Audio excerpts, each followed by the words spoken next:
क्यों स्वामी प्रसाद मौर्य और मनोज पांडे में ठनी रहती है, क्या करेंगे अखिलेश यादव। अपने तीखे बयानों के चलते चर्चा में रहने वाले स्वामी प्रसाद मौर्य ने समाजवादी पार्टी के राष्ट्रीय महासचिव के पद से इस्तीफा दे दिया है। उन्होंने ये इस्तीफा सपा विधायक और पूर्व मंत्री मनोज पांडे के उस बयान के बाद दिया जिसमें उन्होंने स्वामी को मानसिक रूप से विक्षिप्त तक कह दिया था।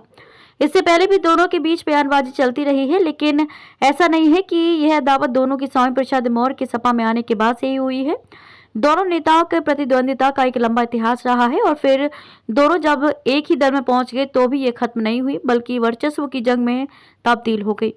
स्वामी प्रसाद मौर्य रायबरेली की डलमऊ सीट से 2 बार विधायक चुने गए थे। 1996 और 2002 में वे यहां से विधायक बने और 2007 में भी लड़े थे, लेकिन कांग्रेस कैंडिडेट अजय प्रताप सिंह उर्फ मुन्ना भैया के आगे हार गए थे। फिर 2012-2017 में उन्होंने यहां से अपने बेटे उत्कर्ष मौर्य को उतारा, लेकिन वह हार गए।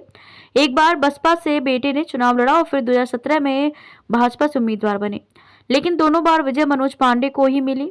यही नहीं, स्वामी प्रसाद मौर्य ने जब 2022 में सपा ज्वाइन की तो वह इसी सीट से बेटे के लिए टिकट चाह रहे थे। अखिलेश यादव क्यों दोनों के बीच में फंसे। अखिलेश ने स्वामी प्रसाद मौर्य को विधान परिषद जरूर बिना मांग किए भेज दिया, लेकिन बेटे को इस सीट से टिकट नहीं दिया। माना जाता है कि एक ही सीट पर 2 नेताओं की इस दावेदारी ने खटास को और बढ़ा दिया।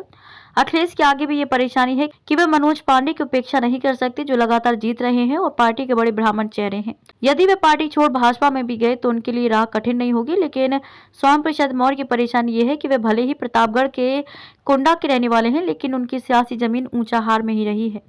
मनोज पांडे के मुकाबले 2 बार हार चुका स्वामी प्रसाद का बेटा। यही वजह है कि मनोज पांडे के लगातार 3 बार जीतने और उनके मुकाबले बेटे के 2 बार हार जाने की टीस भी उनके मन में है। गौरतलब है कि 2022 के चुनाव से ठीक पहले स्वामी प्रसाद मौर्य ने पाला बदल करते हुए सपा ज्वाइन कर ली थी। आक्रामक तेवर दिखाते हुए उन्होंने 85 बनाम 15 का नारा भी दिया था, लेकिन उत्तर प्रदेश में सवर्ण आबादी भी कम नहीं है और नैरेटिव के लिहाज से अहम है।